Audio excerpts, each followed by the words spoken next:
Good morning. Good morning. Good morning.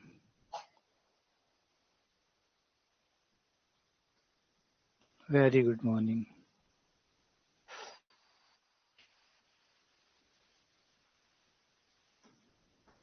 Good morning. Good morning.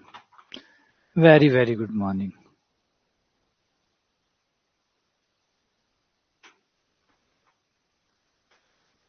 Good morning. Good morning. Very good morning. Radhe Radhe Radhe Radhe Radhe Radhe.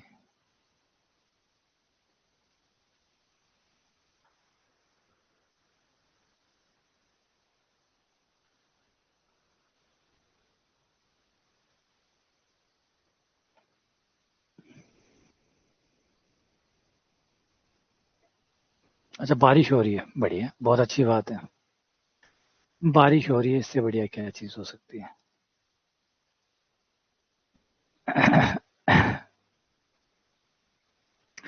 हमारे यहाँ भी आज मौसम हो रहा था सुबह बारिश वाला,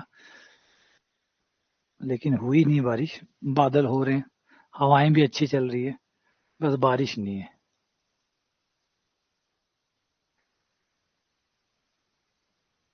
जय श्री राम. जय श्री राम. आ जाओ बस. अब आ जाओ.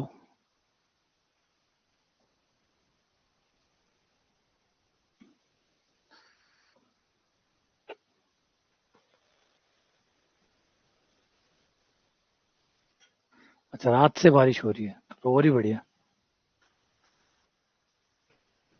जयपुर में भी जोरदार बारिश है. 3 बजे से लगातार बारिश है. कुछ हमारी तरफ भेज दो. अगर परेशान हो तो थोड़ी इधर भेज दो हमारी तरफ. अगर आप लोग परेशान हो गए हो तो थोड़ी सी इधर भेज दो.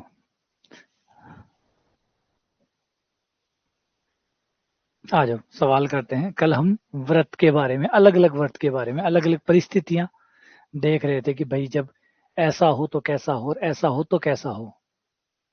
है ना. मजेदार स्थितियां ले रहे थे. एक जब जब व्रत मूल बिंदु से होकर जाता हो, जब व्रत एक्स एक्स को स्पर्श करता हो, जब व्रत वाई एक्स को स्पर्श करता हो, जब व्रत एक्स एक्स और वाई एक्स दोनों को स्पर्श करता हो, जब कोई व्रत मूल बिंदु से होकर जाता हो और केंद्र जो है वो एक्स एक्स पर स्थित हो. अलग अलग प्रकार के हम व्रतों के बारे में बात कर रहे थे. है ना. अब इसको लेते हैं.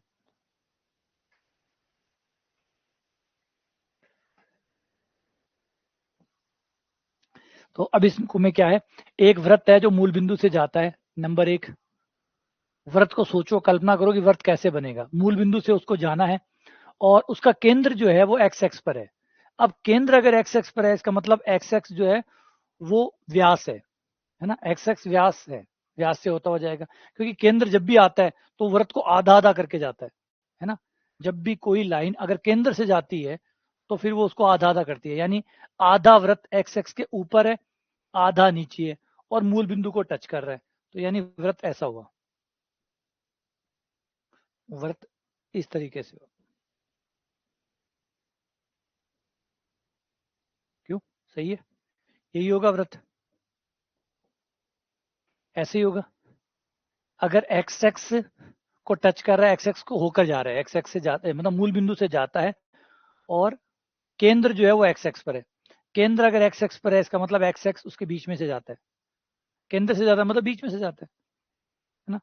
अब केंद्र अगर एक्स एक्स पर है तो इसका मतलब वाई का निर्देशांक तो जीरो होगा.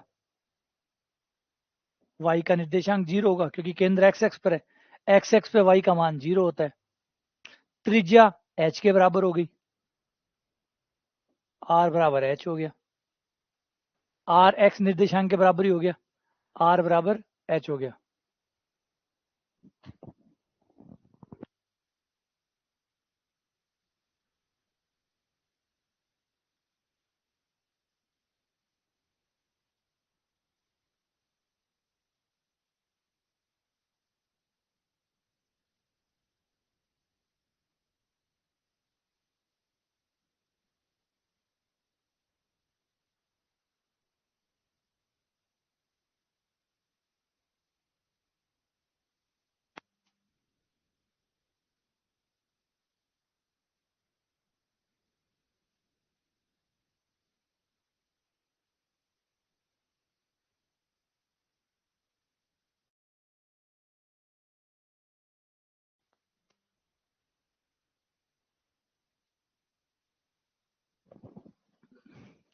तो वृत्त का समीकरण हो जाएगा x माइनस एच का स्क्वायर प्लस वाई माइनस 0 का स्क्वायर, r की जगह h स्क्वायर।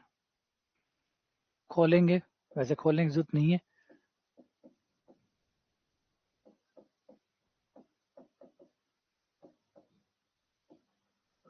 तो वर्त का समीकरण हो जाएगा x square plus y square minus 2xh, है ना। वैसे समीकरण निकालने की जरूरत नहीं है, मेन बात तो है कि आप समझो कि कैसे चीजें काम में ली जाती है, चीजों को यूज कैसे किया जाता है, इन्फॉर्मेशन को कैसे यूज किया जाता है। कि भाई इसने हमें दो इन्फॉर्मेशन दी थी कि जो वृत्त है वो मूल बिंदु से जाता है और उसका केंद्र एक्स एक्स पर है, तो कैसे हमने त्रिज्या निकाली, कैसे हमने केंद्र निकाला, केंद्र में क्या खास बात थी और केंद्र का त्रिज्या से क्या संबंध था, ये जो चीजें हैं, ये जो इसका मायना है वो समझना है। फिर वो समझ के फिर समीकरण तो बन ही जाना है, समीकरण तो फिर बनना ही बनना है। तो ये चीजें जो है, इनको कैसे इंफॉर्मेशन को प्रोसेस करना है, ये इंपॉर्टेंट है। ठीक है, अगले पे आते हैं। अगला, जब वृत्त मूल बिंदु से होकर जाता हो और केंद्र वाई एक्स पे स्थित हो, तो ये भी सेम बात होगी, ये भी वैसा का वैसा ही हो गया, उसी का हम शक्ल हो गया। इस बार केंद्र वाई एक्स पर है, मूल बिंदु से जाता है, केंद्र वाई एक्स पर है, वाई एक्स पर है तो एक्स का निर्देशांक 0, वाई का निर्देशांक k और त्रिज्या भी k के बराबर होगी, r बराबर k, r k के बराबर हो गया। ठीक है, तो त्रिज्या k के बराबर होगी, निर्देशांक, केंद्र के निर्देशांक 0 k हो गए। समीकरण निकालना चाहो तो x माइनस 0, केंद्र 0 और k है, x minus 0 y minus k बराबर त्रिज्या का स्क्वायर, त्रिज्या k है तो k का स्क्वायर। ठीक है, अगला केस ये है, एक वृत्त जो एक्स एक्स को तो स्पर्श करता है, ध्यान से सुनना इस बार, एक्स एक्स को स्पर्श करता है, ये केस थोड़ा सा अलग है। एक्स एक्स को तो स्पर्श करवाना है, मतलब एक्स एक्स को टच करके जा रहा है, तथा वाई एक्स पर 2a लंबाई का अंतःखंड काटता है। यानी जो वाई एक्स है, वाई एक्स पे 2 अंतःखंड, यानी वाई एक्स का जो टुकड़ा अंदर है गया वृत्त के अंदर, वो 2a लंबाई का है, वो 2a लंबाई का है जो वृत्त के अंदर, यानी वृत्त के अंदर से जो वाई एक्स जा रहा है और वाई एक्स का जो टुकड़ा वृत्त के अंदर रह गया, उसकी लंबाई 2a, अंतःखंड उसे कहते हैं, है ना। जैसे अभी ये लाइन है, इस लाइन का जितना हिस्सा वृत्त के अंदर रह जाता है वो इसका अंतःखंड कहलाता है। ये यहां से लेकर यहां तक, ये अंतःखंड कहलाता है। जितना हिस्सा, किसी रेखा का जितना हिस्सा वृत्त के अंदर रह जाता है वो उसका अंतःखंड कहलाता है। जितना वृत्त ने उसके हिस्से को काट लिया, यूं समझिए, वृत्त ने जितने हिस्से को काट लिया इसका, वो अंतःखंड कहलाता है। अब क्वेश्चन कह रहा है कि एक वृत्त है जो एक्स एक्स को तो स्पर्श करता है और वाई एक्स पर 2a लंबाई का अंतःखंड काटता है, वाई एक्स पर 2a लंबाई का अंतःखंड काटता है, तो ये चीजें कैसे यूज होगी।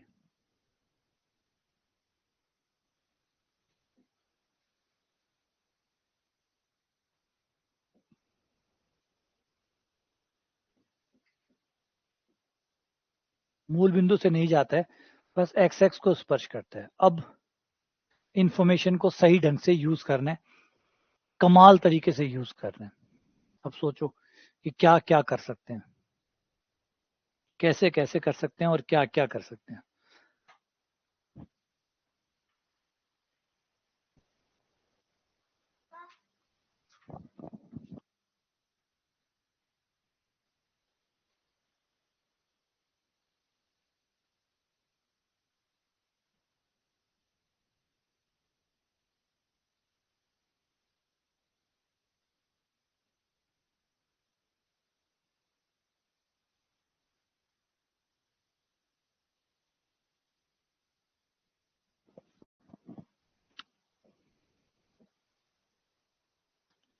ये केंद्र है,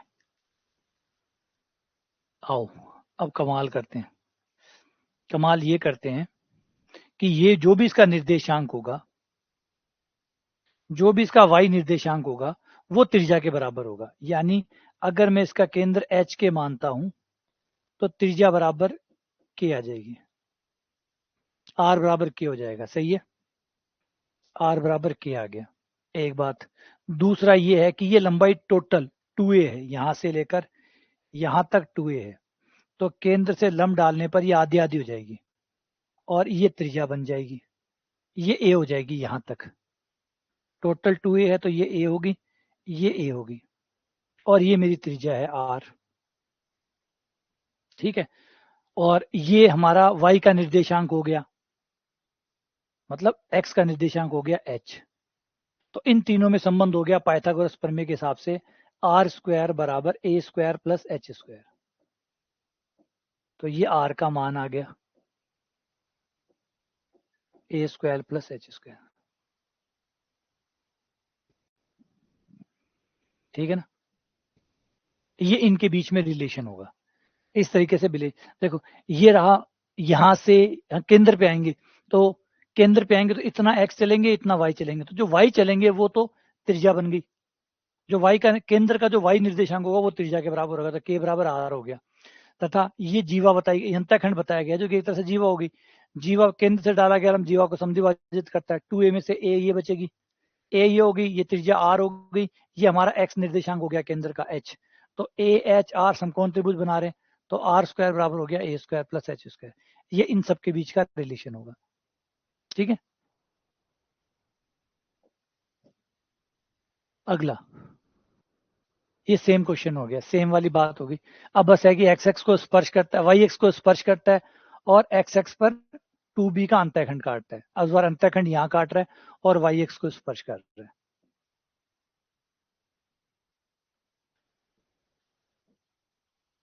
वाई एक्स को स्पर्श करवाओ और एक्स एक्स पर अंतःखंड काटो।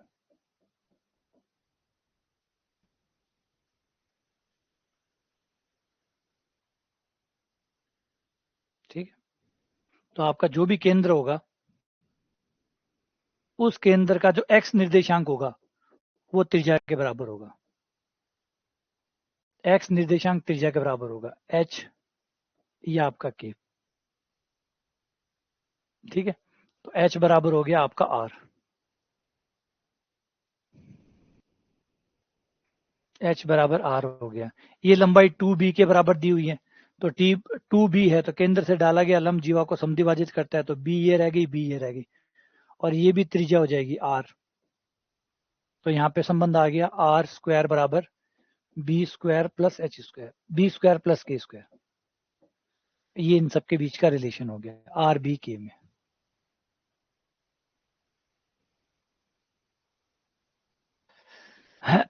ठीक है, ये हो गया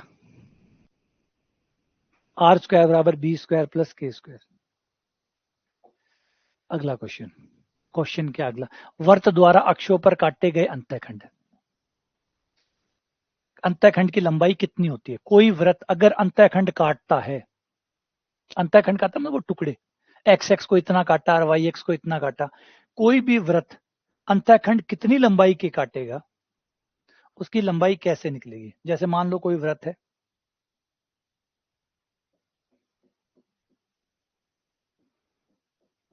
अब ये वृत्त है, ये वृत्त एक्स एक्स पे भी अंतःखंड काट रहा है और वाई एक्स पे भी अंतःखंड काट रहा है। एक्स एक्स पे काटा गया अंतःखंड ये हो गया, एक्स एक्स को इतना काट रहा है और वाई को इतना काट रहा है, ये कहलाता है वाई एक्स पर काटा गया अंतःखंड। वर्त द्वारा वाई एक्स पर काटा गया अंतःखंड,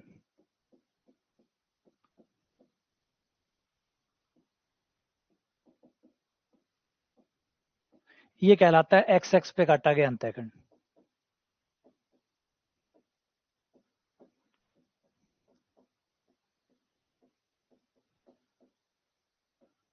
इनकी लंबाइयां कितनी होती है? इनकी लंबाइयों के क्या कोई फॉर्मूला है? तो हाँ, इनका फॉर्मूला है, वाई एक्स पे काटा गया अंतःखंड बराबर होता है 2 under root f square minus c, और एक्स एक्स पे काटा गया अंतःखंड होता है 2 under root G square minus सी। अगर वर्त का समीकरण व्यापक समीकरण है, मतलब इससे वर्त का समीकरण की तुलना कर लो, x square plus y square plus 2gx plus 2fy plus c 0। तो किसी कोई वृत्त जो है वो कितना अंतःखंड काटेगा, एक्स एक्स को कितना काटेगा और वाई एक्स को कितना काटेगा, ये निकालना हो तो जी का, एफ का और सी का मान लेके इसमें रख दोगे तो पता चल जाएगा कि वाई एक्स को कितना काटेगा, और ये होगा तो पता चल जाएगा एक्स एक्स को कितना काटेगा। लेकिन यहाँ पे एक चीज ध्यान रखने वाली बात है, अभी एक चीज यहाँ पे कंफर्म है, एक चीज यहाँ पे भी ध्यान दीजिएगा कि ये भैया और वो वाले जो भैया दोनों है, अगर ये नेगेटिव आ जाता है, अगर अंदर वाला भाग नेगेटिव आ जाता है, इसका मतलब कोई अंतःखंड नहीं काट रहा, मतलब वृत्त एक्स एक्स से दूर से जा रहा है बिना काटे। ये वाई एक्स का है ना, हाँ वाई एक्स से दूर से जा रहा है। अगर ये माइनस का आ जाता है मतलब ये आयटा आ गया, और आयटा आ गया इसका मतलब काल्पनिक अंतःखंड है, और काल्पनिक अंतःखंड है इसका मतलब काट ही नहीं रहा, यानी दूर से जा रहा है। ठीक है ना, 3 केस ले लो। जैसे एफ स्क्वायर माइनस सी है, अगर ये 0 से छोटा हुआ मतलब माइनस का होगा, ये माइनस का होगा तो ये आयटा में आएगा, यानी वृत्त जो है वो वाई एक्स के दूर से जा रहा है, मतलब वाई एक्स पे ना टच कर रहा है ना काट रहा है, दूर से जा रहे है ना। अगर काट तो कुछ तो आंसर आतो ना, अगर काट तो थोड़ो बोड़ो जो तो भी है आंसर तो आतो, और काल्पनिक आ रही है मतलब दूर दूर तक कोई पहचान को नहीं, तो सर्कल कहीं है वाई एक्स कहीं है। अगर ये 0 आता है, इसका मतलब खाली टच करके जा रहा है, क्योंकि अंतःखंड 0 हो जाएगा। एफ स्क्वायर माइनस सी अगर 0 हो गया, इसका मतलब खाली टच करके जा रहा है, छू के जा रहा है बस, अंतःखंड काट ही नहीं रहा, खाली टच कर रहा है, टच कर रहा है तो अंतःखंड कितना हो जाएगा 0, अंतःखंड कितना हो जाएगा 0। और अगर एफ स्क्वायर माइनस सी का मान पॉजिटिव आता है, तो फिर कुछ ना कुछ आंसर आएगा, 5 10 15 जो भी आएगा, मतलब अंतःखंड काट रहा है। तो ये 3 स्थिति है, इसके आधार पे ये अंदर वाले जो भैया हैं इनके आधार पे तय होगा कि दूर से जाएगा, छू के जाएगा, दूर के जाएगा। ठीक है, छू के जाएगा, एक बात, छू के जाएगा, दूर से जाएगा, काट के जाएगा। वास्तविक मान आ रहा है 5 10 15 कोई वैल्यू आ रही है 0 के अलावा, तो इसका मतलब काट रहा है। 0 आ रहा है मतलब छू के जा रहा है, और काल्पनिक आ रहा है मतलब क्यों गुण कर रहे हो, ना छू रहे हो ना काट रहे हो, बल्कि दूर से ही जा रहे हो। ठीक है, क्लियर होगी बात। आ जाओ, अब सवालों पे आ जाओ। 2D ज्योमेट्री बहुत लंबी है, बहुत बहुत लंबी है, और तसल्ली से पढ़ाना में तो और ज्यादा टाइम लगे। ये तो रात काटनी है जब तो जादू की छड़ी घुमाओ, खच खच खच खच। जल्दी जल्दी पढ़ा दो, ओए वृत्त परवलय शंकुर गोड़ो और सगड़ो सागे पढ़ा दो, लेयर छुट्टे, और 20 एक सवाल करा दो, और 6 7 दिन में पकड़ा दो ले होगी। और अगर तसल्ली से करवानी है, अच्छा से करवानी है, तो फिर धीरे धीरे हर बात बताता हुआ चलो, हर बात बताते हुए चलो। तो इस बार मैं थोड़ा सा परेशानी था ना होगी, लेकिन इस बार मेरा पूरा इरादा ये है कि मैं इन्हें पूरा हर चीज में कवर करके चल हूँ, हर छोटी से छोटी चीज जो होती है 2D ज्योमेट्री की उसको कवर करके चलूंगा। व्रत ऐसे स्पर्श करता है, इया स्पर्श करे, इया काटे है, बिया काटे है, अयार बियार सब कवर करके चल छू। तो इसमें थोड़ा टाइम था ना, इस बार ज्यादा देखने मिलेगा। 2D ज्योमेट्री का जितनी पिछली बार टाइम लगा था, उससे ज्यादा टाइम इस बार लगेगा। क्यों? क्योंकि इस बार इरादा चेंज है, इस बार इरादा ये है कि आपको हर छोटी से छोटी बात 2D ज्योमेट्री की पता हो, हर बात पता हो, इसलिए ये इस बार थोड़ा लंबा रहेगा। ठीक है, इसलिए जी ना उठाइयो, क्योंकि थार में से कई जना यहाँ कहे कि 10 एक लेक्चर से ऊपर चले जावे ना, अत्यान जी उठा ले। थार में से कई यहाँ कह जगह 10 एक लेक्चर पूरा हो जाए ना, 10 लेक्चर के बाद में सर टॉपिक कब खत्म हो सी, सर टॉपिक कब खत्म हो सी, फिर वो गीत गान लाग जाओ थे ना। थार में थे समझ गया शो अपने आप ही के कौन है भी। तो थार में से कई जना यहाँ कह जगह दिए 10 लेक्चर हुए, 10 लेक्चर होता नहीं सर, टॉपिक कद खत्म हो सी, टॉपिक कद खत्म हो सी, टॉपिक कद खत्म हो सी, तो बा गीत गाना शुरू कर देवे। तो प्लीज अब की बार मत करियो, क्योंकि और सही में टॉपिक देखो, अगर नॉर्मली भी कराते हो तो 15 20 लेक्चर वो खा जावे, और अब की बार थोड़ा ढंग से करवा रहे हो तो थोड़ा और भी ज्यादा लेक्चर ये खा जाओगे, है ना। ये कमजोर भी टॉपिक है, देखो टॉपिक बहुत जरूरी टॉपिक है ये, और इस टॉपिक से सवाल भी अच्छा खासा आ जाए, कई बार 7 7 सवाल भी आ सके इसे, इससे कई बार 6 6 7 7 सवाल भी आ जाए। तो इसलिए वो बहुत इंपॉर्टेंट टॉपिक है, और इससे गणित की बची हुई ब्रांचेस जो है वो भी मजबूत होती है। इसके अच्छा होना मतलब बाकी सबका भी अच्छा होना, क्योंकि अगर ये अच्छा होगा तो आपको चित्रकलन में आसानी होगी, है ना। तो इससे और जुड़ी हुई चीजें जो है वो भी अच्छी हो जाएगी।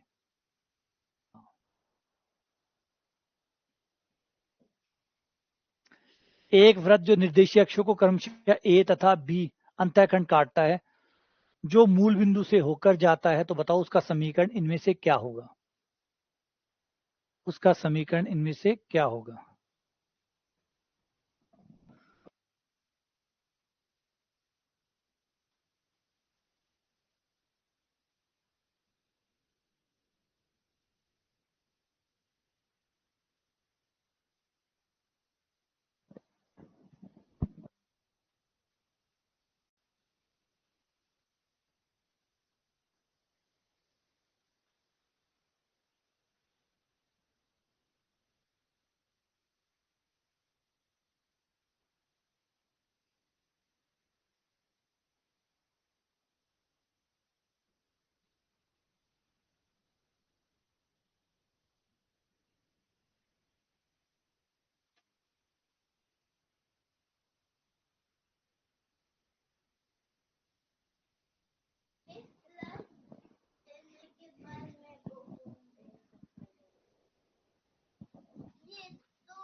ये इस तरीके से है।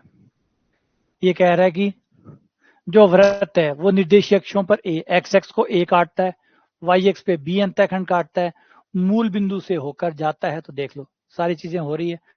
मूल बिंदु से जाता है, बोला हाँ जाता है, ये रहा जाता है, ठीक है। एक्स एक्स पे अंतःखंड काट रहा है, कितना काट रहा है, ए काट रहा है, ये ए रहा। वाई एक्स पे अंतःखंड कितना काट रहा है, बी काट रहा है, ये रहा बी, ये रहा ए और बी। इसको हम दो तरीके से कर सकते हैं। इस सवाल को हम दो तरीके से कर सकते हैं। एक तो आओ दिमाग लगा के कर सकते हैं, बड़ा प्यारा और आराम से हो जाएगा। ये रहा केंद्र, ये रहा केंद्र, केंद्र से डाला गया लंब, केंद्र से डाला गया लंब इसे समद्वि भाजित करता है। तो a/2 इधर और a/2 इधर, ठीक है। एक लंब और डाल दो, ये इधर से लिया, डाला गया लंब इसको भी समद्वि भाजित कर देगा। b/2 इधर, b/2 इधर, b/2 b/2। अब ध्यान से देखो केंद्र के निर्देशांक क्या हो गए, ये तो निर्देशांक आ गए, ये तो निर्देशांक आ गए, बधाई हो, निर्देशांक आ गए। देखो a/2 b/2, केंद्र के निर्देशांक हो गए a/2 b/2, a/2 और b/2, ये केंद्र के निर्देशांक हो गए। ओके, मूल बिंदु से केंद्र पे पहुंचने के लिए जो दूरियां तय करते हो उन्हें निर्देशांक कहते हैं। तो मूल बिंदु से a/2 और b/2 करते केंद्र पे पहुंच गए, तो निर्देशांक क्या हो गए, a/2 b/2। अब आ जाते हैं त्रिज्या पे, तो ये रही त्रिज्या, ये रही त्रिज्या, ये रहा मूल बिंदु, मूल बिंदु से होकर जाता है, मूल बिंदु और केंद्र के बीच की दूरी, केंद्र को P नाम दे देते हैं, ये O नाम हो गया। तो OP क्या हो गया, OP त्रिज्या होगी, OP बराबर होगी दो बिंदुओं के बीच की दूरी, a/2 माइनस 0 यानी a/2 का स्क्वायर प्लस b/2 का स्क्वायर अंडर रूट, ये कितना हो गया, a square plus b square बट्टा 4, ठीक है।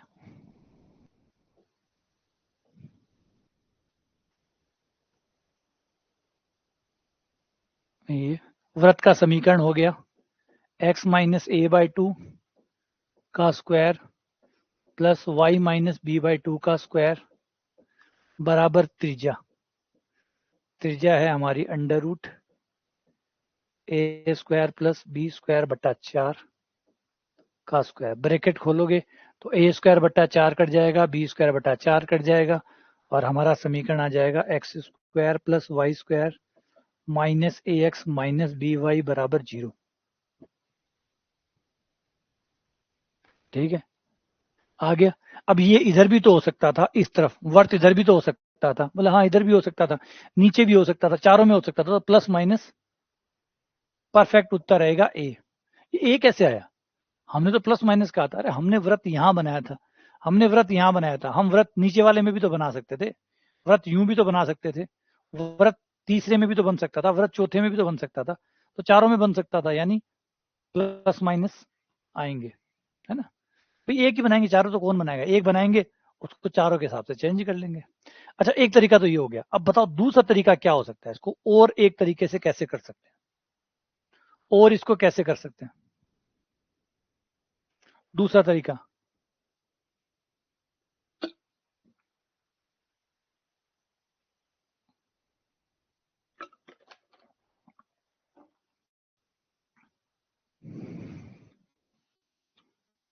अब आ रही करियो यार, ताजा ताजा ही।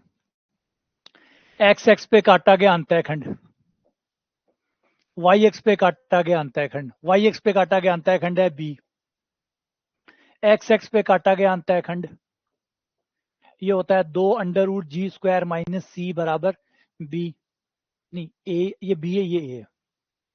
अभी हमने फॉर्मूला बनाया है, एक्स एक्स पे काटा गया अंतःखंड होता है 2 under root G square minus c जो कि ए के बराबर है, वाई एक्स पे काटा गया अंतःखंड 2 under root x square minus c जो कि बी के बराबर है। सी का मान 0 होगा क्योंकि मूल बिंदु से जाता है, मूल बिंदु से जाता है तो सी का मान 0 होता है, क्योंकि अगर मैं कोई भी वृत्त का समीकरण लूं और वो मूल बिंदु से जाता है तो सी का मान कितना आएगा, ये वृत्त का समीकरण अगर ये मूल बिंदु से जाता है तो इसे मूल बिंदु उसको संतुष्ट करेगा, सही है, मूल बिंदु उसको संतुष्ट करेगा। तो x की जगह 0 और y की जगह 0 रखूंगा मूल बिंदु से होकर जाता है, इसलिए सी का मान 0। सी 0 आ गया, सी का मान 0 रखूं तो ये a/2, जी का मान आ गया a/2 plus minus a/2 plus minus a/2। ऐसे ही f का मान निकालूंगा तो प्लस माइनस b/2। अब ये तीनों मान निकाल के समीकरण में रख दो, आपका यही वर्त का समीकरण प्राप्त हो जाएगा। तो आप इसको ऐसे भी कर सकते हैं, सूत्र से भी कर सकते हैं, डायरेक्ट समझदारी से भी कर सकते हैं, है ना, दोनों में से। ये 2D की एक अच्छी बात है, सोचने के बहुत अंदाज है इसमें। ऐसे सोचो, ऐसे सोचो, ऐसे सोचो, यूं कर लो, यूं कर लो, इससे दिमाग खुलता है। गणितीय दिमाग जो है ना वो ओपन होता है। बाकी में तो दिमाग खुले रहे आप, गणित में दिक्कत है, तो गणित में दिमाग खुल जैसी। जब पहले थाने याद है सास बहू का सीरियल आता, सास भी कभी बहू थी, कसौटी जिंदगी की, तब बहुत सारा दिमाग खुल गयो, है ना, एक तरीका को दिमाग तो खुल चुके हो अभी टाइम पर। ये सीरियल जो है वो कम से कम 10 से 15 साल चल रहा, 10 से 15 साल सास भी कभी बहू थी, है ना, कसौटी जिंदगी की, ये वो ऐसे कर करके कई सीरियल थे, 4-5 एकता कपूर के। उन 4-5 सीरियल्स ने अलग अलग तरीके, एक तरीके का दिमाग उन्होंने खोला था एक खास तरीके का, परिवार को कैसे बांधा जाए, है ना, वो एक तरीके का दिमाग था। वैसे ही गणित की बात करते हैं, तो ये जो 2D ज्योमेट्री है इसकी एक खास बात है, ये आपको गणित के दिमाग खोलती है।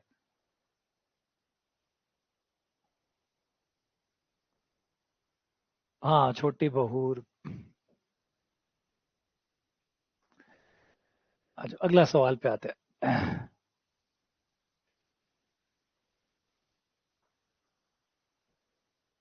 ऐसे वत का समीकरण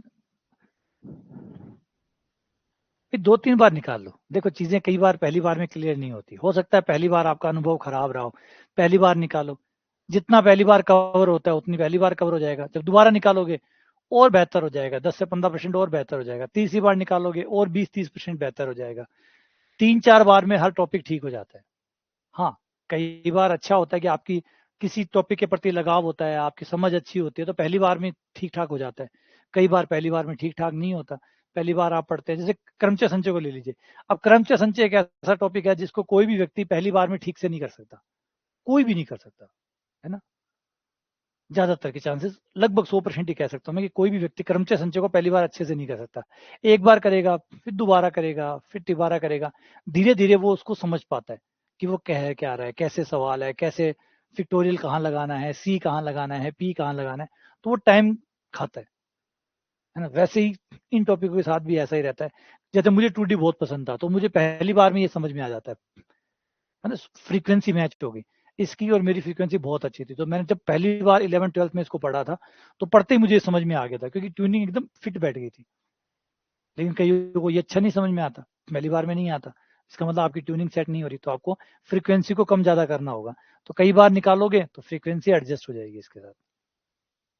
मुझे बिंदु बिंदु बहुत पसंद आते थे, ये स्पर्श कर रहा है, ये केंद्र है, ये बड़े जल्दी से समझ में आते थे फट। और कई हमारा एक स्टूडेंट था, वो सेकंड ग्रेड में उसका सिलेक्शन हुआ था, उसको 2D, उसको ये 3D नहीं समझ में आती थी। वो हमेशा कहता था सर मुझे 3D नहीं समझ में आती। मन ए थे या देखो ना, यहाँ लाइन आकाश में चाल रही है, यहाँ समतल चाल रहे हैं, वो मन कौन समझ में आवा कि के समतल हुए। वो लग गया सेकंड ग्रेड में, लेकिन उसको हमेशा प्रॉब्लम रहती थी इस 3D वाले डायग्राम से, मतलब 3D मुझे समझ में नहीं आती। एक वृत्त का समीकरण जो एक्स एक्स को स्पर्श करता है और जिसका केंद्र 1-2 पर है, एक्स एक्स को स्पर्श करता है, केंद्र 1-2 पर है, इससे हमें क्या मिलेगा।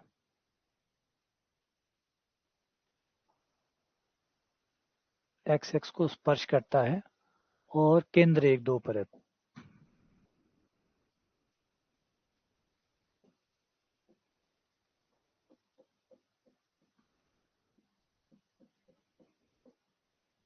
अगर एक्स एक्स को स्पर्श करता है तो, और इसका केंद्र एच के है, तो आर जो है वो के बराबर होगा, त्रिज्या के बराबर होगी, है ना। आर बराबर के होगा, तो त्रिज्या आ गई 2, आर 2 के बराबर हो गया।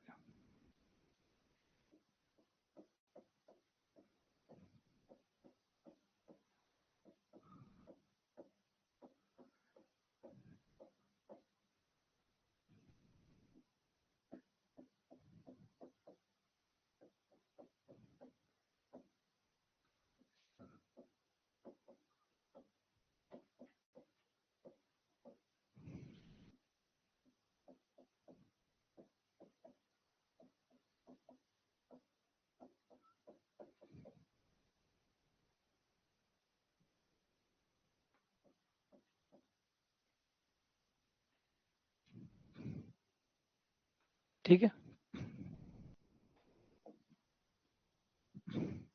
चक्रीय चतुर्भुज, चक्रीय चतुर्भुज उसे कहते हैं जब कोई जब कोई चतुर्भुज किसी वृत्त के अंदर हो, ये वृत्त है, और किसी चतुर्भुज के अगर चारों शीर्ष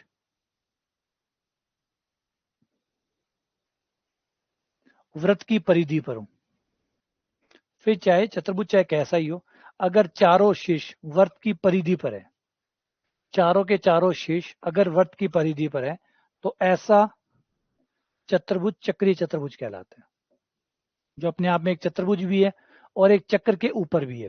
चक्र के ऊपर मतलब सर्कल, सर्कल के ऊपर भी है और चतुर्भुज भी है, तो वो चक्रीय चतुर्भुज कहलाता है। इसकी खास बात कई होती है। एक कोण वाली खास चीज होती है जिसका हम इस्तेमाल करते हैं कि आमने सामने के कोणों का जोड़ 180 होता है, 180 होता है।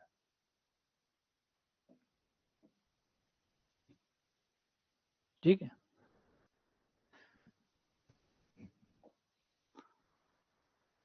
वर्त के सापेक्ष किसी बिंदु की स्थिति, वर्त के सापेक्ष किसी बिंदु की स्थिति का मतलब है कि एक बिंदु एक वर्त के सापेक्ष तीन प्रकार से रह सकता है। अगर कोई भी एक वृत्त है तो उस वृत्त के सापेक्ष एक बिंदु उसमें तीन जगह पे हो सकता है, उसके सापेक्ष, उसके आधार पर। जैसे ये वृत्त है, अब बिंदु तीन जगह हो सकता है। एक तो हो सकता है अंदर हो, ठीक है, बिंदु अंदर हो, ऊपर हो या बाहर हो, है ना। कोई भी बिंदु वृत्त के सापेक्ष तीन स्थितियों में हो सकता है। वृत्त के अंदर हो सकता है, वृत्त के अंदर हो सकता है, वृत्त के ऊपर हो सकता है, वृत्त से बाहर हो सकता है। तो हमें कैसे पता चलेगा कि कोई बिंदु दिए गए वृत्त, जो हमें वृत्त दिया गया है, उसके अंदर है, ऊपर है, बाहर है? तो दूरी से पता चलेगा। जो भी केंद्र है, ये मान लो वृत्त का केंद्र है O, ये बिंदु P है, ये Q है और ये R है। तो यहाँ पे दूरियां देख सकते हैं आप कि ये जो दूरी है ये त्रिज्या से कम है। अगर दूरी त्रिज्या से कम आती है, अगर दूरी त्रिज्या से कम है तो बिंदु अंदर है। अगर जिस बिंदु के बारे में हमें पता करना है कि वो अंदर है या बाहर है, अगर दूरी त्रिज्या से कम आती है, इसका मतलब बिंदु अंदर है, बिंदु वृत्त के अंदर रहता है। अगर दूरी बराबर त्रिज्या है, यहाँ देख सकते हो कि दूरी बराबर त्रिज्या है, दूरी और त्रिज्या सेम है, इसका मतलब बिंदु ऊपर है।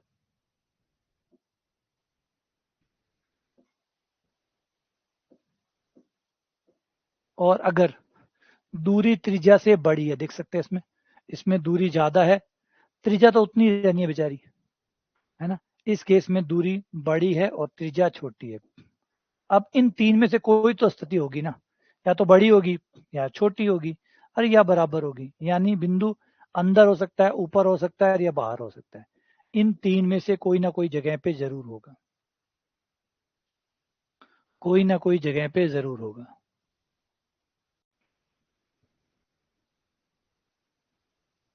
सही है।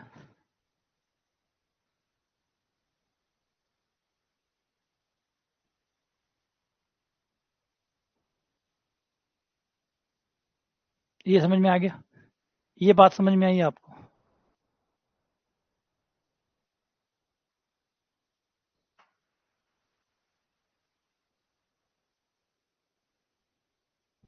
क्या कहते हो?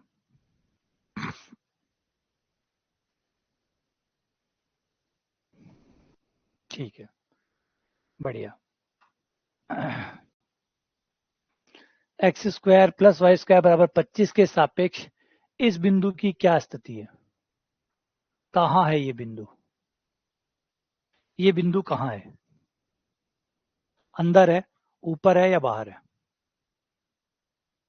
इस वर्त के सापेक्ष ये बिंदु कहाँ है?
तो इसका केंद्र कहाँ है? 0 0, क्योंकि इसको ऐसे लिख सकते हो x माइनस 0 का स्क्वायर प्लस y माइनस 0 का स्क्वायर। और वैसे तुलना करो तो g का मान 0 है और f का मान 0 है। ना तो इसमें g है ना f है, क्योंकि ना तो कोई x का पद है ना कोई y का पद है। तो x और y का पद न होने की वजह से g 0 है, f 0 है, और g f के 0 होने से केंद्र 0 0 आ गया। तो इसका केंद्र है 0 0। अब वो जो बिंदु है जिसका पता करना है कि वो कहाँ है, उसको P मान लो, इन दोनों की दूरियां निकाल लो।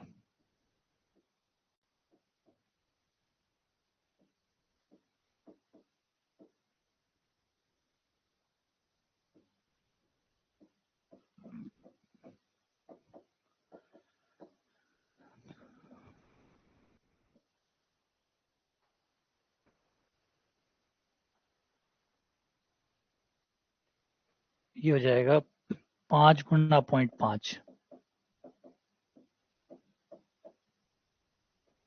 7 गुना 0.5, 0.5 का स्क्वायर कॉमन आ गया बाहर, 0.5 हो गया, अंडर हो गया 25 प्लस 49, 25 प्लस 49 75 हो गया। 0.5 यानी 1/2, ये लगभग 74 हो गया, है ना? सही कह रहा हूँ? तो अंडर रूट 74 कितना होगा? 8 बटे 64, 8 और 9 के बीच में आएगा ये, है ना? ये जो भी आएगा एग्जैक्टली तो नहीं पता, लेकिन इसका वर्गमूल 8 और 9 के बीच में आएगा, क्योंकि 8 पे 64 आता है, 9 पे 81 आता है, तो 8 और 9 के बीच में आएगा। तो मान लेते हैं 8.5 आएगा, सपोज करो, लगभग बीच का सा ले लें एक बार, आइडिया हो ही जाएगा। आइडिया हो जाएगा 4.25 आएगी दूरी, और त्रिज्या है 5, त्रिज्या 5 है, तो दूरी त्रिज्या से छोटी आ रही है। दूरी त्रिज्या से छोटी आ रही है, इसका मतलब बिंदु जो है वो बीच में है, कहीं ना कहीं अंदर है। ठीक है।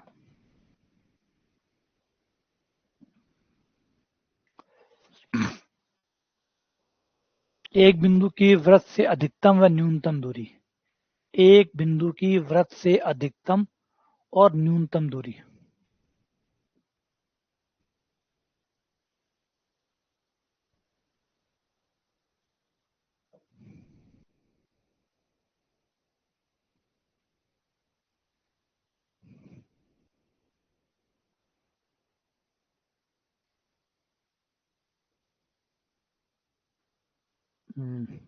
ये टाइटल, अंदर से दूरी, बाहर से दूरी, कहां से दूरी।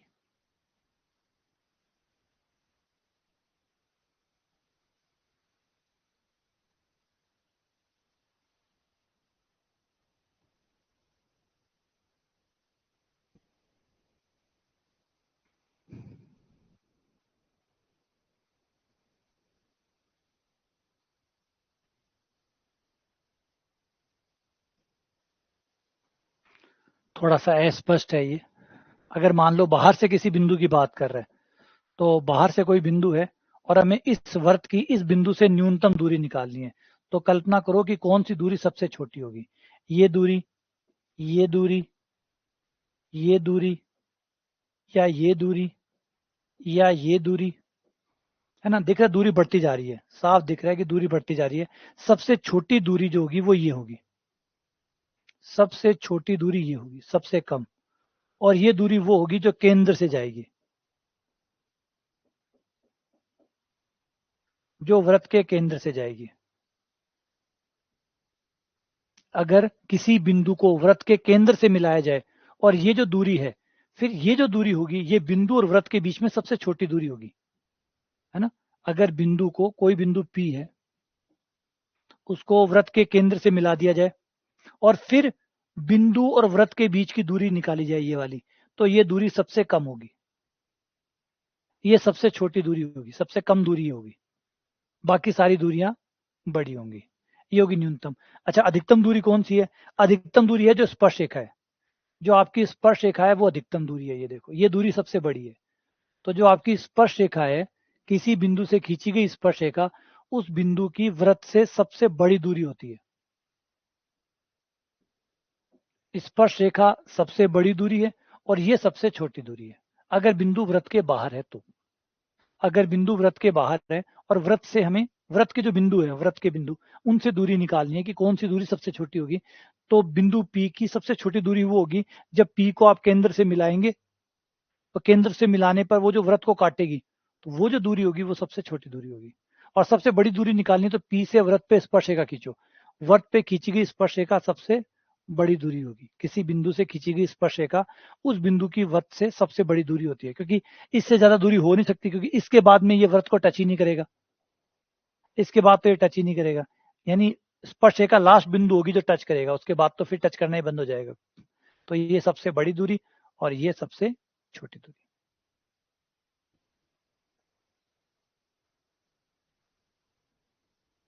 अच्छा, न्यूनतम और अधिकतम दूरी ज्ञात करो।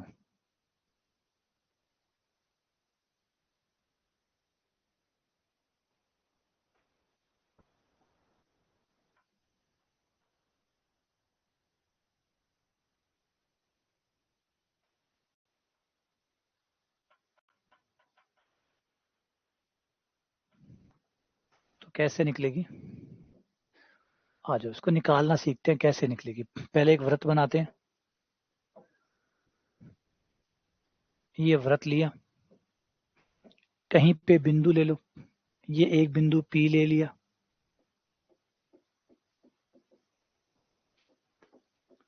केंद्र से मिला दोगे, तो केंद्र से मिलाने के बाद ये जो दूरी आएगी ये न्यूनतम होगी। यहां तक ये O पॉइंट ले लेते हैं, इसको Q पॉइंट नाम दे देते हैं, तो ये न्यूनतम दूरी है।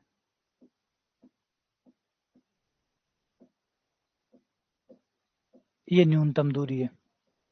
और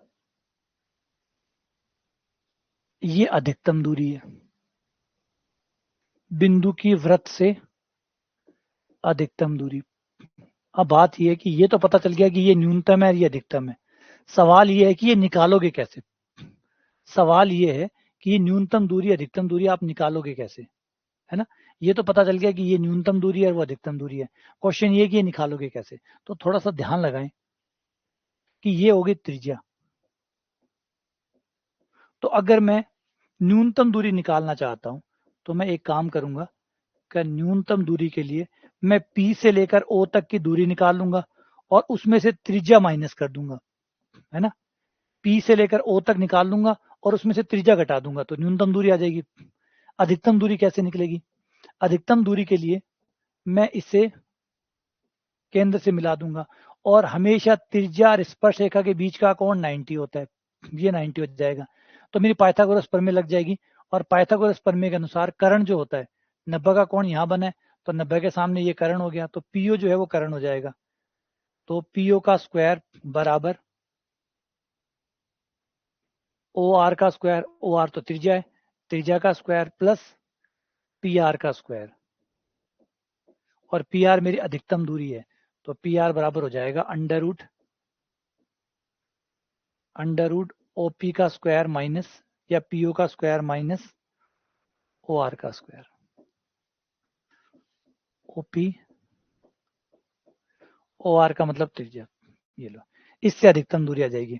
तो ये न्यूनतम दूरी का फॉर्मूला बन गया और वो अधिकतम दूरी का बन गया।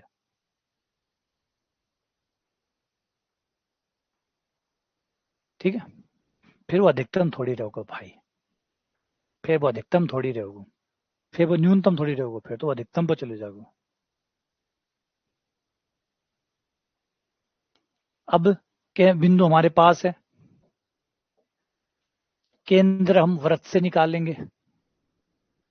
ये हो जाएगा 2g बराबर हो गया -4, g बराबर -2। ऐसे ही 2f बराबर -2, f बराबर -1, c का मान -20। पहले केंद्र निकालो, वृत्त का केंद्र व्यापक समीकरण में माइनस जी और माइनस एफ द्वारा दिया जाता है। तो माइनस जी माइनस एफ करने पर ये 2,1 आ गया। त्रिज्या आर बराबर होती है under root G square plus F square minus का सी। जी का मान 2 का स्क्वायर 4 प्लस 1, सी का मान त्रिज्या 5। बढ़िया। अब ओपी निकाल लो। केंद्र आ चुका है, केंद्र आ गया 2,1। ओपी निकाल लो, ओ से पी तक की दूरी अंडर रूट पी कितना दिया हुआ है 10 और 7। 10 माइनस 2 8, 8 का स्क्वायर प्लस 7 माइनस 1 6 का स्क्वायर। ओपी 10 आ गई। ठीक है, ओपी 10 आ गई और ओपी 10 आ गई तो न्यूनतम दूरी आ जाएगी 10 माइनस आर, आर 5 है, 10 माइनस 5 5। न्यूनतम दूरी आ गई 5 और अधिकतम दूरी आ जाएगी, यहाँ पे मान रख दो 10 का स्क्वायर माइनस ओ आर त्रिज्या जो कि 5 है, 5 का स्क्वायर 10 का स्क्वायर माइनस 10 नहीं है सॉरी, ये 10, ये कितनी थी ओपी 10 थी, ये 10 होगी। ठीक है, पूरी 10 ही होगी, 10 होगी, ये 5 होगी। 10 का स्क्वायर माइनस 5 का स्क्वायर 100 माइनस 25 75। कहाँ गड़बड़ कर रहा हूं मैं? ये टोटल 10 हो गई है ना, ये टोटल 10 हो गई। 10 में से 5 घटा दी, 5 बच गई, तो ये 5 हो गई।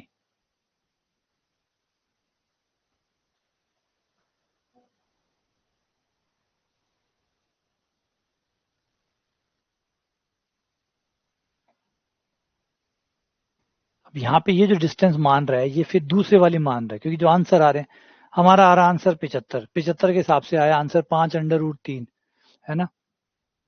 लेकिन वो भैया कह रहे ई भैया के हिसाब से आ दूरी मैक आ तो न्यूनतम होगी, पहलोड़ी दूरी तो न्यूनतम होगी और जो दूसरी दूरी है वह अधिकतम होगी। यार जच्ची को नहीं, दाए को नहीं है यह बात।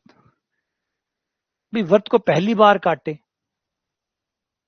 ऐसे बात तो एक ही भी सही है, बात आपली भी सही है ना, दोनों बातें सही है, एक ही बात भी सही है, अपनी बात भी सही है। अपनी बात की खातर सही है कि अगर पहली बार काटना न काउंट करा, कि पहली बार जो काट रहा है, अगर बिंदु वृत्त को पहली बार काट रहा है तो उन दूरियों में से सबसे छोटी कौन सी है, सबसे बड़ी कौन सी है, तो उस हिसाब से तो ए न्यूनतम अधिकतम हुई। लेकिन अगर आप काटना न काउंट नहीं कर रहे हैं कि पहली बार काटो चाहे दूसरी बार काटो, हमें तो सबसे छोटी और सबसे बड़ी चाहिए बस, निरपेक्ष रूप से एब्सोल्यूट सबसे छोटी सबसे बड़ी चाहिए। तो सबसे छोटी फिर ये हो गई और सबसे बड़ी फिर ये हो गई। बात तो ठीक है, क्यों, है ना। आधिकारिक रूप से जो मैक्सिमा मिनिमा है वही माना जाएगा।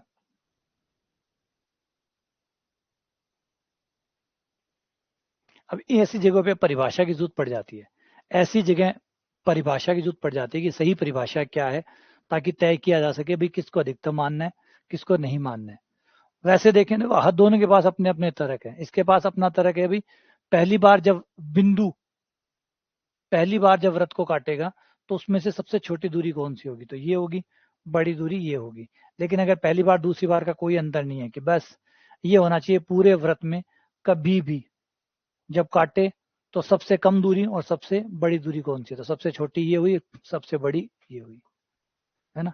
तो हम एक काम करते हैं, हम इसे हटा देते हैं और बड़ी दूरी को जगह दे देते हैं किताब के अनुसार।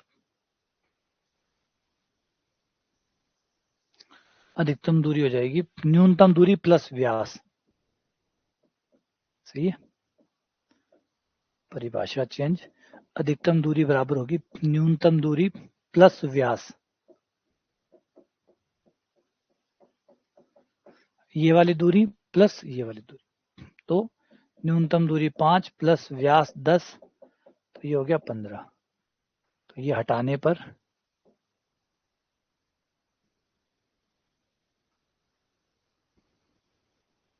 और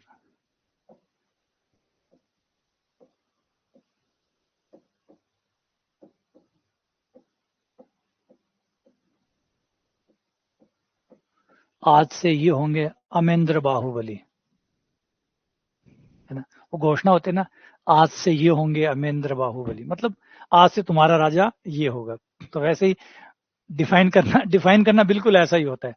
उसमें कोई लॉजिक नहीं होता, डिफाइन करने में आपकी मर्जी है, आपने तय किया उस हिसाब से, उस नियम पे सेट हो गया। जैसे ना, यही अमेंद्र बाहुबली, आज से तुम्हारे राजा ये होंगे, तो आज से अधिकतम दूरी अब ये होगी, यहां से लेकर इस दूरी को सबसे बड़ा और इस दूरी को सबसे छोटा माना जाएगा। वैसे सही है, गलत नहीं है ऐसा। ऐसा नहीं है कि भाई कोई ऐसे ही परिभाषित कर रहा है, लेकिन उसके पास भी अपने तर्क हैं और इसके पास भी अपने तर्क हैं, क्योंकि ये अपने हिसाब से, क्योंकि ये पूरे वर्त के हिसाब से है और ज्यादा सही है। सही माना जाए तो ये ज्यादा सही है बजाय उसके, है ना। तो ये अधिकतम दूरी होगी, वहां पे भी चेंज कर लेना। 5 और 15 ये हमारा आंसर हो गया। आगे बढ़े तो यहाँ पीछे वाले इसमें भी चेंज कर देते हैं। ये हो जाएगी न्यूनतम दूरी,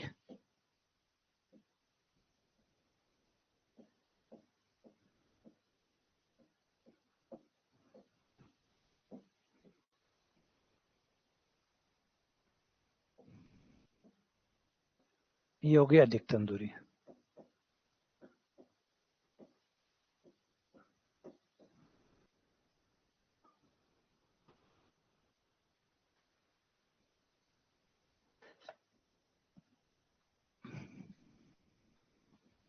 चलो आगे बढ़ते हैं, पहले इसको सेव कर देता हूँ। ये तीसरी पूरी हो गई है, अब शुरू हो जाएगी चौथी।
ये दोबारा सेम क्वेश्चन आ गया कि इस वृत्त की मूल बिंदु से अधिकतम दूरी कितनी है।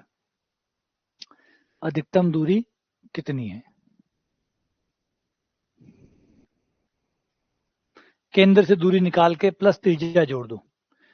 केंद्र से दूरी निकाल के त्रिज्या जोड़ दो, वो अधिकतम दूरी हो जाएगी। डीपीपी का भेजा हुआ है आप लोगों को, डीपीपी वाला जो है ना, वो वाला उस कोर्स में इनरोल हो जाओ ना। वो 1 रुपए का कोर्स है यार, क्या 1 रुपया बचा रहे हो। फिर भी 1 रुपया बचाओ, एक कमाए ने भाई डाल तो, और डीपीपी बहुत सारी भेड़ी हो जैसी। और डीपीपी वाला कोर्स है 1 रुपए वाला, वो ले लो।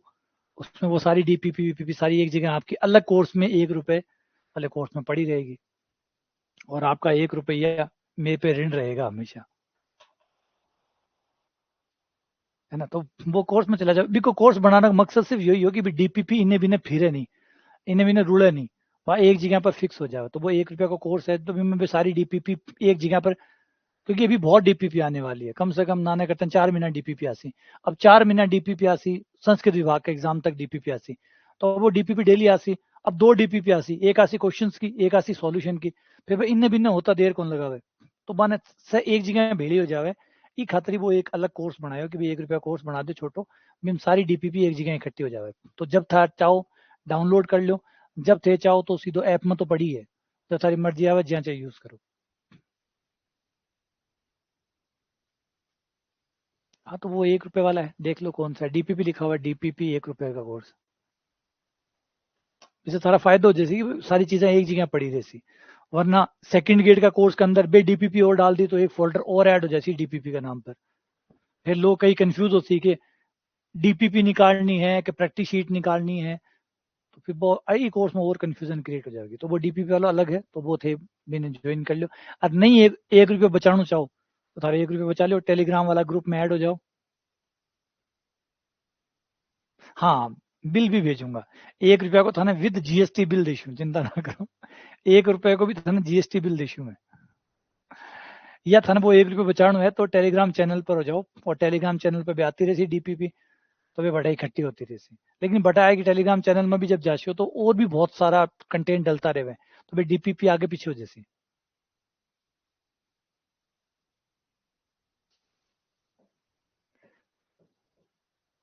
अगला क्वेश्चन केंद्र निकाल लो इसका। जी का मान हो गया -1,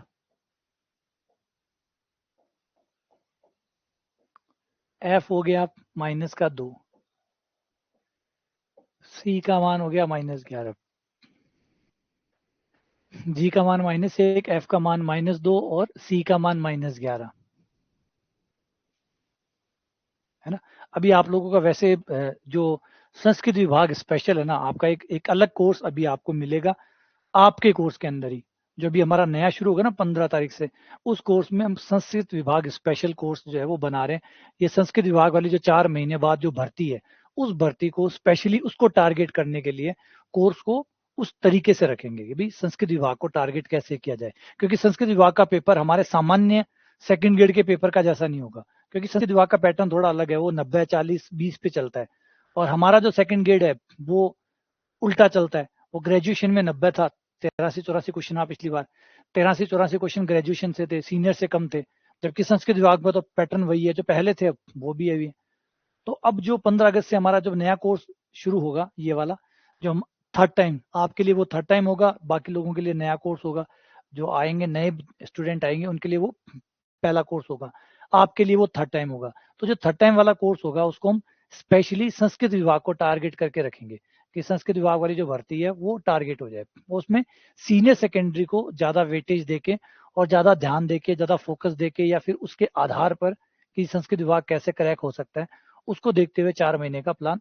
वैसे हमारा कोर्स 8 महीने का होता है, तो पहले 4 महीने जो है वो संस्कृत विभाग को फोकस करेंगे, फिर अगले 4 महीने में नॉर्मल जो बचा हुआ होगा उसको करेंगे।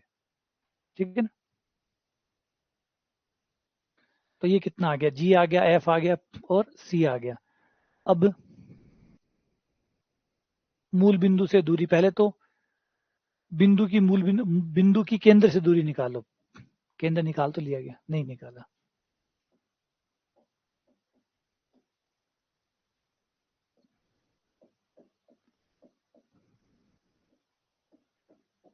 त्रिज्या,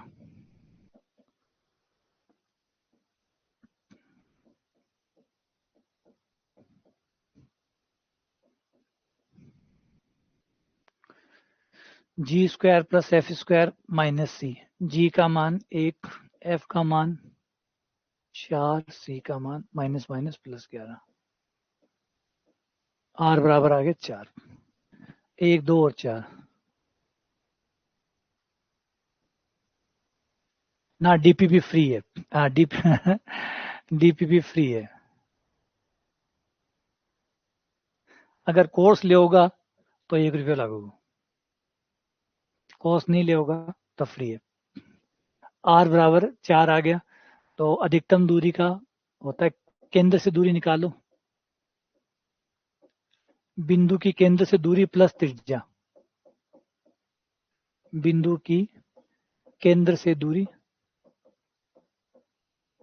प्लस त्रिज्या।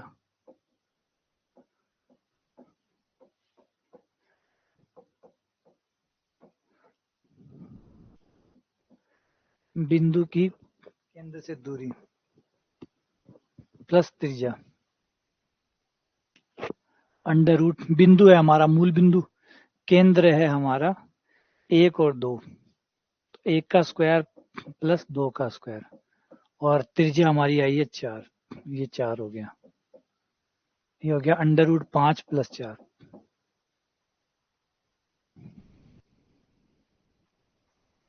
अच्छा बिंदु पूछे, ये भगवान, मैं दूरी काट ली।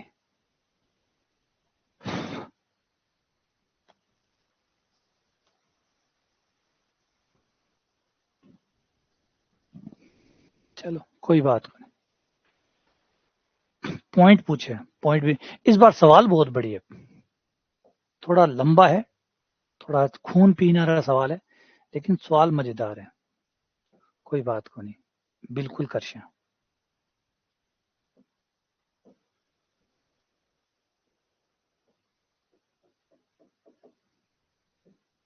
ये हमारा केंद्र है,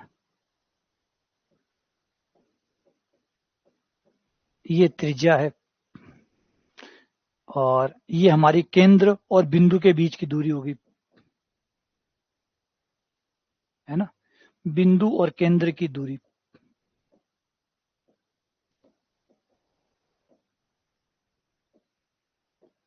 और इस बिंदु को हम मान लेते हैं x, y। ठीक है, इस बिंदु के निर्देशांक तो हमें पता ही है, 0 0 है, ये 0 0 हो गया। केंद्र के पता ही है, केंद्र है हमारा 1 2।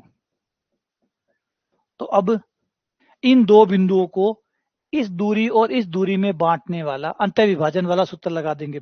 ये दूरी हमें पता है, ये दूरी हमें पता है, तो ये हमारे लिए m1 होगी दूरी, ये दूरी हमारे लिए m2 होगी। तो m1 m2, और ये बिंदु हो गया x1 y1, वो बिंदु हो गया x2 y2, ये बिंदु हो गया xy। तो इसकी सहायता से हम अंतः विभाजन का सूत्र लगा के x, y का मान निकाल लेंगे। और ये दूरी कितनी है, √5 + 4, और ये दूरी कितनी है, 4, ये 4, √5 + 4 अनुपात 4, और ये हमारा x1 y1 हो गया, ये हमारा x2 y2 हो गया, ये हमारा x, y हो गया। अंतः विभाजन x बराबर m1 x2 + m2 x1 बट्टा m1 + m2। x का मान 1, m1 का मान √5 + 4, x2 का मान x, m2 का मान 4, x1 का मान 0 बट्टा m1 का मान √5 + 4, m2 का मान 4। वज्र गुणा कर दूं, x बराबर हो जाएगा √5 + 4 + 4 बट्टा √5 + 4।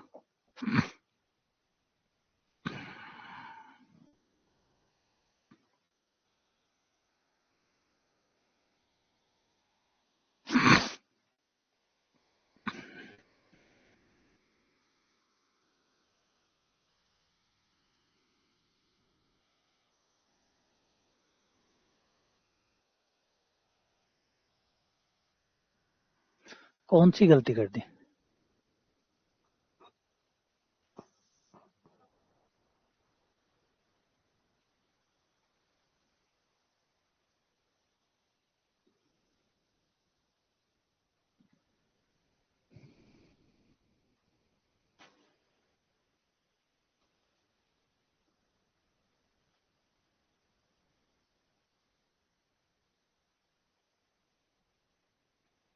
गलती है क्या इसमें?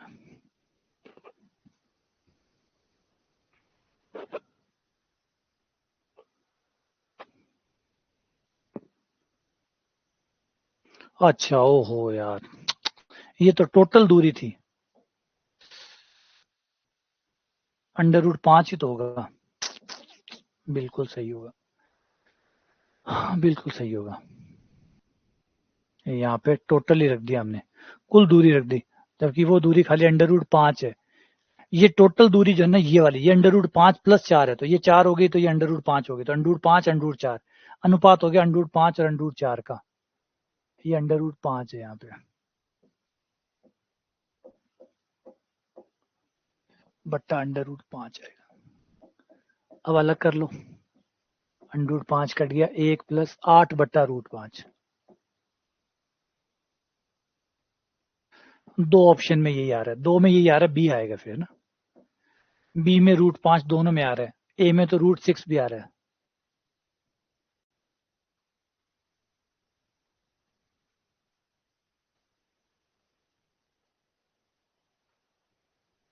बिल्कुल भी वैसे भी हो सकता है, वैसे भी हो सकता है।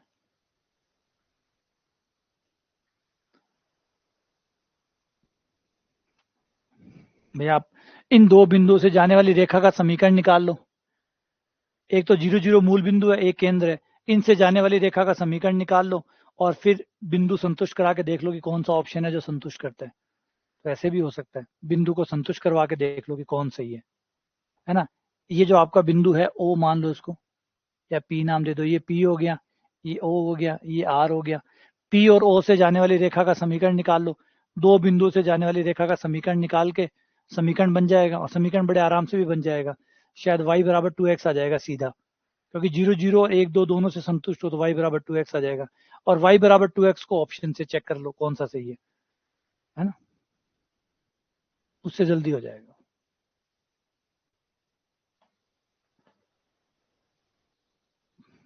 अपॉन में √5 + 4 होगा क्या? हाँ ये भी सही बात है।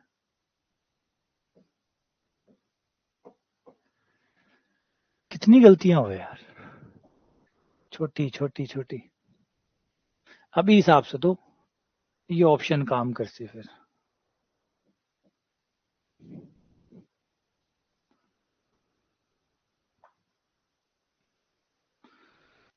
लेकिन रेखारो समीकरण काम करे को नहीं, रेखारो समीकरण ही खातर काम कौन करे कि शायद ओ बिंदु भी संतुष्ट कर सी, ओ बिंदु भी संतुष्ट कर सी, मतलब ओ पेपर आ रहा आ चीज पहले सोच कर गए हो कि लोग जुगाड़ निकाल सी, रेखा को समीकरण निकाल सी, संतुष्ट करवा सी। तो देखो संतुष्ट तो ये दोनों हो रहे, ओ भी संतुष्ट हो सी, ओ भी संतुष्ट हो सी, क्योंकि ये भी ये वाले का दुगना इस वाले का दुगना वो है, दुगनो है कि अच्छा इनमें दुगनों को नहीं बच गयो यो। हाँ इनमें y बराबर 2x, हाँ दुगनों को नहीं जना बच गयो। अगर दुगनो होतो तो फंस जातो, वरना बी और सी दोनों सही हो जाता। इनमें दुगना को नहीं जना बच गयो, क्योंकि इस रेखा का समीकरण जो होगा निकालोगे तब आएगा y बराबर 2x। देखो किसमें y x का दुगना है, वो आंसर है। तो सी ऐसा है जिसमें y x का दुगना है। इसमें उल्टा कर दिया, इसमें अगर ये ऑप्शन इसे यहां कर देता और अगर इसे यहां कर देता तो जुगाड़ फेल हो जाता, फिर तो दोनों ऑप्शन भी सेम हो जाता ना, फिर तो दोनों ऑप्शन भी सेम हो जाता। इस वजह से बच गयो, जुगाड़ बच गयो, आप लो जुगाड़ बच गयो।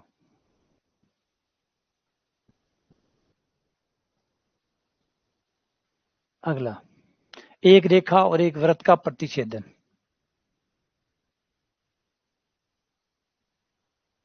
एक रेखा और एक वृत्त का प्रतिच्छेदन। सर्कल बहुत बड़ा है, सर्कल में ता बिंदु रखना आसान को नहीं, क्योंकि स्क्वायर है, फिर वहां सॉल्व करना बहुत मुश्किल हो जाए। तो यही ठीक रहता, वो ठीक ठाक सीधा दो बिंदुओं को मिलाओ, दो बिंदुओं को मिलाने वाली रेखा का, क्योंकि एक बिंदु तो 0 0 था ना, तो समीकरण निकालना भी बहुत आसान था, और समीकरण निकालना ही नहीं पड़ता। 0 0 तो हो ही गया, सीधा एक्स और वाई को देखो क्या रिलेशन है, बस y बराबर 2x आ रहा है, तो सीधा y बराबर 2x हो गया। आगे जाके देख लो, लाइन तो वही रहेगी ना, लाइन तो वही रहेगी, वो बिंदु उसी लाइन पे आएगा, तो उसी लाइन पे आएगा। तो देखो कौन सा बिंदु जो उस लाइन को संतुष्ट करता है। और बढ़िया बात यह है कि ऑप्शन बनाने वाले ने क्लोज ऑप्शन बनाए नहीं, तो उसका फायदा मिल गया, वो काम कर गया। एक रेखा और एक वृत्त का प्रतिच्छेदन रेखा। अगर एक वृत्त है और उसे एक रेखा काटती है, तो एक रेखा तीन प्रकार से हो सकती है। नंबर एक, उसे काटती हुई जाए, काटती हुई जाएगी तो दो बिंदु आएंगे, काटती हुई जाएंगी तो दो प्रतिच्छेद बिंदु आएंगे, दो कॉमन बिंदु आएंगे। दो बिंदु ऐसे आएंगे जो रेखा पर भी है और वृत्त पे भी है। अगर स्पर्श करती हुई जा रही है तो सिर्फ एक ही बिंदु कॉमन होगा, एक ही बिंदु कॉमन होगा। और अगर ना स्पर्श कर रही है ना काट रही है, अलग थलग ही जा रही है, तब कोई बिंदु नहीं होगा, कोई कॉमन बिंदु नहीं होगा। इस केस में दो कॉमन बिंदु होंगे, इस केस में एक कॉमन बिंदु होगा, और इस केस में कोई कॉमन बिंदु नहीं होगा। कॉमन मतलब ऐसा बिंदु 2 1 0 ऐसा बिंदु जो जहां पे दोनों काटते हैं, जो बिंदु दोनों के ऊपर है, जैसे भी ये पॉइंट है, ये पॉइंट दोनों पे है, अगर काटेगी तो दो बिंदु बनाएगी, दो कॉमन बिंदु बनाएगी, स्पर्श करेगी तो एक कॉमन बिंदु बनाएगी, और ना स्पर्श करे ना काटे, दूर से ही जाए तो कोई कॉमन बिंदु नहीं बनाएगी, तो जीरो बनाएगी।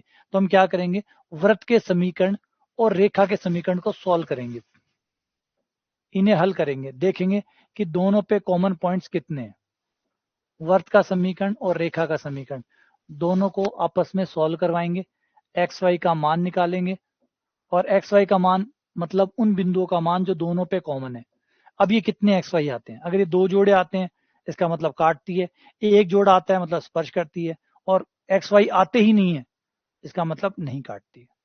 तो इस आधार पे कॉमन बिंदु जो है, उभयनिष्ठ बिंदु है, वो निकालेंगे। उभयनिष्ठ बिंदु को प्रतिच्छेद बिंदु भी कहते हैं। तो हम प्रतिच्छेद बिंदु की संख्या निकालेंगे। अगर प्रतिच्छेद बिंदु की संख्या 2 आई मतलब रेखा काटती है, अगर काटती है, अदरवाइज स्पर्श करती है, वह दूर से आती है। डीपीपी का वीडियो सॉल्यूशन ना, डीपीपी का वीडियो सॉल्यूशन कौन है, डीपीपी खाली डीपीपी है।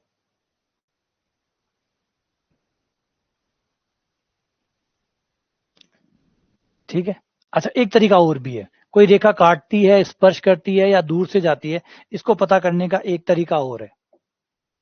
मान लो ये वृत्त है, अगर रेखा काटती है, जहां कहीं भी है, जैसी भी है, अगर रेखा काटती है तो केंद्र से डाला गया लंब त्रिज्या से छोटा होगा। केंद्र से डाला गया लंब त्रिज्या से छोटा होगा, क्योंकि त्रिज्या यहां तक होगी, त्रिज्या यहां तक होगी, लंब यहां तक होगा। तो इस केस में आर बड़ा होगा, पी छोटा होगा। अगर केंद्र से डाला गया लंब छोटा है और त्रिज्या बड़ी है मतलब काटती है। दूसरा केस, अगर स्पर्श करती है, अगर रेखा टच करते हुए जा रही है तो केंद्र से डाला गया लंब त्रिज्या के बराबर होगा। देखो इस केस में आपका आर बराबर पी होगा। तो अगर आर बराबर पी है इसका मतलब टच कर रही है। और तीसरा केस, अगर दूर से जा रही है, अगर रेखा दूर से जाती है, ना काटती है ना टच करती है, बस दूर से जा रही है, तो केंद्र से डाला गया लंब, केंद्र से डाला गया लंब पी आर से बड़ा होगा। तो लंब की लंबाई जो है, केंद्र से रेखा पे लंब डालो, अगर लंब जो है वो त्रिज्या से छोटा है या बड़ा है या बराबर है, उस केस में हमें पता चल जाएगा कि रेखा की स्थिति क्या है, काटते हुए जा रही है, छूते हुए जा रही है या दूर से जा रही है, किस केस में वो अभी है। ठीक है, इससे भी हम निकाल सकते हैं। नहीं, डीपीपी का प्रॉब्लम ये कि अगर डीपीपी का सॉल्यूशन बना हुआ तो फिर डीपीपी बनाई के लिए, डीपीपी बनाई थारक आता है ना, डीपीपी आप लोगों के लिए बनाई गई है। अगर डीपीपी हम करवाने लग गए, एक्चुअली तो सॉल्यूशन का इरादा भी नहीं था मेरा, शुरुआत में तो मेरा ये था कि मैं डीपीपी के सॉल्यूशन भी ना ऐड करूं, क्योंकि ये आप लोगों के लिए, आप 10 में से 2 भी निकालें तो भी अच्छी बात है, बजाय 10 के सॉल्यूशन देख के 10 करें, वो बेकार है, वो वेस्ट ऑफ टाइम है, उसका डीपीपी का अर्थ ही बेकार हो जाएगा। तो मकसद ये था कि 2 भी निकालें, 1 निकाले, 2 निकाले, 3 निकाले, आप निकाले, चाहे 10 में से 2 ही निकालें, लेकिन आप निकालें, ना कि किसी और की मदद से निकालें या कोई और आपको निकाल के दे, तो फिर वो अर्थहीन हो जाएगा। तो फिर बाकी ने कहा कि नहीं नहीं, अगर मान लो किसी बच्चे से 2 सवाल नहीं निकले तो क्या करेंगे, वो क्या करेंगे, तो मैंने कहा ठीक है, फिर चलो सॉल्यूशन भी दे देते हैं। सॉल्यूशन को कम से कम गैप तो रखो, बच्चे को टाइम दो, सुबह वो निकाल रहा है, शाम तक वो कम से कम 12 घंटे 13 घंटे वो उसको निकाले, माथा पच्ची करे, और फिर शाम को सॉल्यूशन देखे। और मैं तो कहूँ सॉल्यूशन ना ही देखे, क्योंकि कई बार सॉल्यूशन 2 दिन बाद आ जाते हैं, कई बार 3 दिन बाद आ जाते हैं, कई बार जैसे आपका दिमाग खुलता है आपको क्वेश्चन सॉल्व हो जाता है। कुछ जरूरी नहीं होता कि 24 घंटे में क्वेश्चन सॉल्व होते हैं, कई बार 48 घंटे में क्वेश्चन सॉल्व हो जाते हैं, होते ही हैं, दिमाग ऐसे ही चलता है। जिसने सॉल्यूशन देख लिया उसका सॉल्यूशन करने की जरूरत ही नहीं बचती फिर। जिसके सॉल्यूशन को आपने देख लिया उसको हल करने की क्या जरूरत है, वो तो सॉल्यूशन हो ही गया, खत्म हो गया, सवाल ही मार दिया आपने, मतलब सवाल की हत्या कर दी। सॉल्यूशन देखना मेरी नजर में हमेशा यही रहता है कि ये हत्या करने जैसा है, क्योंकि लोग कंफर्टेबल होना चाहते हैं, लोग नहीं चाहते कि उनका दिमाग घूमे, सारा दिन परेशान रहे। इससे अच्छा उत्तर देखो, सवाल को मारो, आगे बढ़ जाओ, है ना। तो वो जरूरी हो जाता है कि डीपीपी जो है वो आप लोगों की है, आप लोग मेहनत करिए, उस पर जाइए, है ना, दिमाग लगाइए। और आपको डीपीपी की वैसे जरूरत भी नहीं है, अगर आप देखो तो आप लोगों के पास तो ऑलरेडी इतना सारा कंटेंट है, आपको डीपीपी की ज्यादा जरूरत नहीं है। आप तो सिर्फ डीपीपी, अगर ये देखना चाहते हैं कि हम ढंग से पढ़ रहे हैं या नहीं पढ़ रहे हैं, तो आप डीपीपी सॉल्व कर सकते हैं, वरना सब कुछ है आपके पास। ठीक है, तो स्पर्श कर रही है, दूर से जा रही है, टच कर रही है, आप दो तरीकों से देख सकते हैं, प्रतिच्छेद बिंदुओं की संख्या के आधार पर या फिर डाले गए लंब के आधार पर। लंब डालिए, देखिए त्रिज्या से छोटा, बड़ा या बराबर कौन सी स्थिति है, या फिर प्रतिच्छेद बिंदुओं की संख्या निकालिए और उससे आपको क्लियर हो जाएगा। ठीक है, तो दो तरीके हो गए, किसी रेखा की, किसी वृत्त के सापेक्ष स्थिति का पता लगाना कि उनकी स्थिति क्या है। बस चलो, अब इतना ही करेंगे आज, बाकी अगली क्लास में करेंगे क्योंकि क्लास से अभी और भी बाकी है। देखिए मेरी मान माने, थोड़ी मेरी बात आपको बुरी लगेगी, लेकिन मैं यही कहना चाहूंगा कि सॉल्यूशन पे मत जाओ, सॉल्यूशन जहां तक हो सके परहेज करो। ये जितना आप परहेज करेंगे उतना आप अच्छा होंगे। ऑब्वियसली बात है, शुरुआत में परेशानी होती है, शुरुआत में सिर घूमता है, तकलीफ होती है, दुखदाई है। ये वैसे ही है जैसे आप मॉर्निंग वॉक पे जाते हैं, जैसे आप योगा करते हैं, जैसे आप एक्सरसाइज करते हैं। पहला दिन भारी होता है, दूसरा दिन भी भारी होता है, तीसरा दिन भी भारी होता है, लेकिन धीरे धीरे आप ठीक हो रहे। भारी इसलिए हो रहा है क्योंकि आपकी जो रिजिडता है, जो कठोरता है, वो धीरे धीरे फ्लेक्सिबिलिटी में चेंज हो रही है। तो शुरुआत में दिक्कत आएगी, एक बार सॉल्यूशन न देखने का जो निर्णय लोगे, दिक्कत आएगी, लेकिन धीरे धीरे आप बाकी लोगों से बेहतर हो जाओगे। आप उस बच्चे से तो फार बेटर हो एक सवाल निकाल के भी जिसने 10 सवालों के सॉल्यूशन देखे। अगर कोई बच्चा 10 के सॉल्यूशन देख के पढ़ रहा है और एक है जिसने सिर्फ एक सवाल की है, याद करिए वो एक सवाल करने वाला बच्चा उससे कई गुना ज्यादा बेहतर है जो 10 सवालों के सॉल्यूशन देख के करता है। अब आप कहेंगे ये क्या हो गया, सॉल्यूशन तो देखना ही पड़ता है। देखते रहिए, कमजोर बने रहिए। सॉल्यूशन किसी को भी मजबूत नहीं बनाते। सॉल्यूशन कभी मजबूत बना सकते हैं क्या? सॉल्यूशन कभी मजबूत बना सकते हैं क्या? सवाल ही नहीं उठता। सॉल्यूशन आपको कमजोर कर सकते हैं। तो जितने सॉल्यूशन आप देखेंगे उतने आप कमजोर होंगे।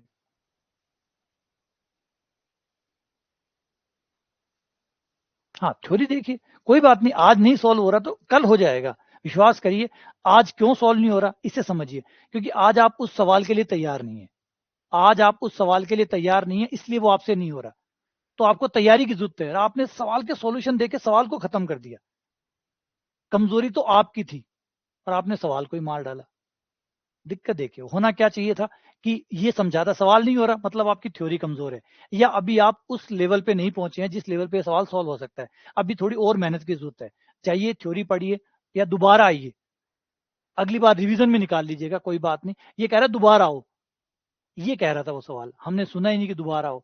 हमने कहा कि ये कह रहा है कि गला काटो। खच, अब वो सवाल खत्म हो गया। रोज रोज बढ़िया सवाल कहां से लाएं? और बेस्ट क्वेश्चन मुश्किल से मिलते हैं। अच्छे सवाल हमेशा कम होते हैं, अच्छे सवाल हमेशा ही कम होते हैं। और अच्छे सवालों को इस तरीके से हत्या करना तो और ही ज्यादा खतरनाक है।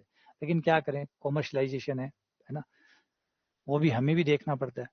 सोचिएगा, देखो जोर आवे है भाई, बहुत जोर आवे, माने भी जोर आवे, मैं भी अगर सवाल निकाला सीधो तो दिमाग बार बार करे उत्तर देख लो, सॉल्यूशन देख लो, सॉल्यूशन देख लो, लेकिन आ इच्छा नुकसानदायक है। अब थे समझदार हो, समझो ये बात ने, बाकी थारी मर्जी है, सॉल्यूशन में तो दे ही